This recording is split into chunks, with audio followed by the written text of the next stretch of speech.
So hello and welcome everyone to 100 Days DSA Challenge Day 20. So for today, our problem statement is from Lead Code, problem number 977, squares of a sorted array. ठीक है। वैसे मुझे क्या दिया हुआ है? मुझे दिया हुआ है एक इंटीजर array दिया हुआ है nums जो कि नॉन डिक्रीजिंग ऑर्डर में है। ठीक है। अब मुझे रिटर्न क्या कराना है? मुझे उस array जो भी मुझे मिला है, ठीक है, जो मुझे दिया गया है, उसके हर एलिमेंट का स्क्वायर स्टोर कराना है और वो भी नॉन डिक्रीजिंग ऑर्डर में। सो ये प्रॉब्लम देखा जाए तो दो पार्ट्स में डिवाइड हो गया है कि सपोज मुझे यहाँ पे -4 -1 0 3 एंड 10 एक एरे मिला है। मुझे क्या करना है? मुझे इस हर एक एलिमेंट का स्क्वायर निकालना है जो यहाँ पे लिखा हुआ है। बट मुझे ये आउटपुट नहीं कराना है, मुझे इसको वापस से सॉर्ट करना है। ठीक है। सॉर्ट होके मुझे ये वैल्यू यहाँ पे आउटपुट करानी है। ठीक है। तो इसमें क्या हो रहा है? इसमें दो काम हो रहा है। पहले पहले जो भी एलिमेंट है उसका स्क्वायर कैलकुलेट हो रहा है एंड फिर उसको सॉर्ट भी किया जा रहा है उसके वैल्यू के हिसाब से। ठीक है। सब मुझे यहाँ पे क्या बात ध्यान में रखनी है कि जो भी मेरा निगेटिव नंबर है या जो भी मेरा पॉजिटिव नंबर है उसका स्क्वायर करूँ तो वो आना एक्चुअली पॉजिटिव वैल्यू में ही है। ठीक है। जीरो का स्क्वायर करें तो जीरो ही आएगा। ठीक है। चाहे -1 का स्क्वायर करते या 1 का स्क्वायर करते इसका आंसर 1 ही आना था। और चाहे यहाँ पे 4 का स्क्वायर करते या -4 का स्क्वायर करते 16 ही आना था।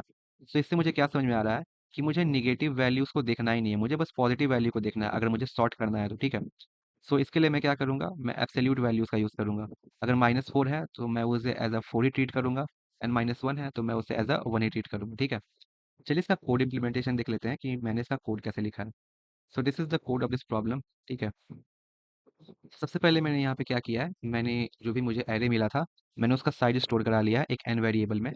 ठीक है। और उस साइज की हेल्प से एक रिजल्ट वेरिएबल बना लिया है, सॉरी एक रिजल्ट लिस्ट बना लिया है जिसमें उतने ही एलिमेंट्स हैं जितने मेरे एरे नम्स में थे। ठीक है। और फिलहाल के लिए हर एक एलिमेंट में अभी सिर्फ जीरो स्टोर्ड है। ठीक है। अब इस प्रॉब्लम को बनाने के लिए, सॉल्व करने के लिए मैंने यहाँ पे यूज़ किया है टू पॉइंटर अप्रोच। ठीक है। मैंने यहाँ पे एक लेफ्ट पॉइंटर ले लिया है एंड एक राइट पॉइंटर ले लिया है। लेफ्ट पॉइंटर को मैंने स्टार्ट करा है एरे के फर्स्ट एलिमेंट से यानी जीरो से, और एंड किया है एरे के लास्ट एलिमेंट पे यानी n-1 पे। ठीक है। अब मैंने यहाँ पे एक पोजीशन वेरिएबल ले लिया है ताकि मैं अपने रिजल्ट वेरिएबल में स्टोर कर रिजल्ट एरे में आंसर स्टोर करा सकूँ। ठीक है। उसके लिए सो अब मैंने यहाँ पे क्या किया है? मैंने एक वाइल लूप लिखा है। अब ये वाइल लूप कब तक चलेगा? जब तक जो मेरा लेफ्ट पॉइंटर है वो राइट पॉइंटर से छोटा रहे। ठीक है। अब जैसे कि मैंने बताया था कि मुझे नेगेटिव वैल्यू या पॉजिटिव वैल्यू से कोई लेना देना नहीं है, मुझे कंपेयर करना है पॉजिटिव वैल्यू में ही। सो मैंने यहाँ पे एक इफ स्टेटमेंट लिखा है। ठीक है।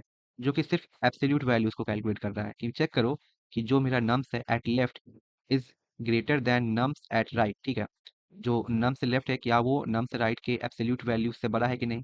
अगर बड़ा है तो रिजल्ट एरे में क्या स्टोर करा दो? रिजल्ट एरे में स्टोर करा दो जो नम्स लेफ्ट है। ठीक है। उसका स्क्वायर स्टोर करा दो, जो नम्स लेफ्ट है उसका स्क्वायर स्टोर करा दो। एंड नम्स लेफ्ट को लेफ्ट पॉइंटर को मूव कर दो आगे की तरफ। और ऐसा नहीं है, इफ राइट बड़ा है सो मेरे रिजल्टेंट लिस्ट में क्या स्टोर करा दो? राइट का square, nums right into nums right. ठीक है। एंड राइट को एरे के इनवर्स की तरफ मूव कर दो। एंड हर इटरेशन के बाद मेरे पोजीशन को भी कम कर दो। ठीक है। ताकि रिजल्ट में सही हर एलिमेंट सही जगह पे स्टोर होता जाए। ठीक है।